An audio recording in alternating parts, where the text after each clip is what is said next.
తరచూ ప్రతి pregnant ఉమెన్‌లో first వాళ్ళు ఓపీడీకి రాంగానే మనం చెక్ చేసేది ఏంటంటే వెయిట్, పల్స్, బీపీ ఎలా ఉన్నదని. సో, ఎనీ పేషెంట్ ఎవరైనా హాస్పిటల్‌కి వస్తున్నారా అంటే బీపీ చెక్ చేయడం అనేది మనం సాధారణంగా చేసేది. దీనికి ప్రెగ్నెన్సీలో ఇంకా ఇంపార్టెన్స్ ఎక్కువ ఉంది. ఎందుకంటే ప్రెగ్నెన్సీలో హైపర్‌టెన్సివ్ డిజార్డర్స్ అంటే రక్తపోటు వల్ల వచ్చే ప్రాబ్లమ్స్ మనం తరచుగా చూస్తూ ఉంటాము. ప్లస్ ఈ అధిక బీపీని మనం ప్రాపర్‌గా కంట్రోల్ చేయకపోతే ఇది తల్లికి మరియు బిడ్డకి ఇద్దరికీ ప్రమాదకరంగా ఉంటుంది.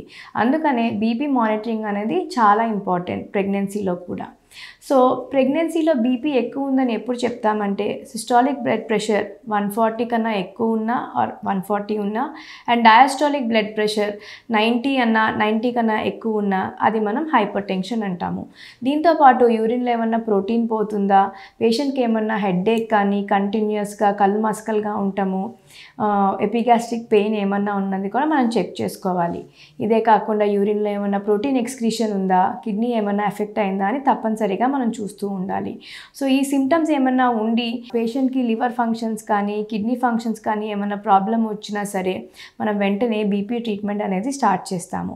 పేషెంట్‌కి anti hypertensive safe in pregnancy ఏంటంటే లెబెటలాల్ కానీ, డెపిన్ కానీ డాక్టర్ చూసుకుని అవి స్టార్ట్ చేసుకుంటారు.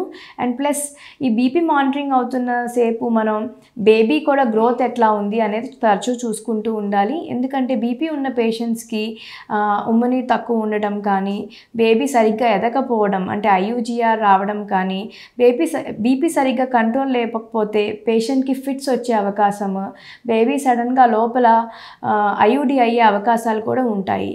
సో, ప్రతి చెకప్‌లో బీపీ మానిటరింగ్ చేసుకోవడము, బీపీకి యాంటీ హైపర్‌టెన్సివ్ ట్రీట్మెంట్ స్టార్ట్ చేసి అది కంట్రోల్ అవుతుందా లేదా, లేకపోతే పేషెంట్‌కి ఏమైనా ఇమ్మినెంట్ సైన్స్ అంటే హెడేక్ కానీ, బ్లర్రింగ్ ఆఫ్ విజన్ కానీ, ఎపిగాస్ట్రిక్ పెయిన్ ఉంటే గనక మెగ్నీషియం సల్ఫేట్ స్టార్ట్ చేసుకుని ఫిట్స్ అనేది రాకుండా మనం చూసుకోవాల్సి ఉంటుంది.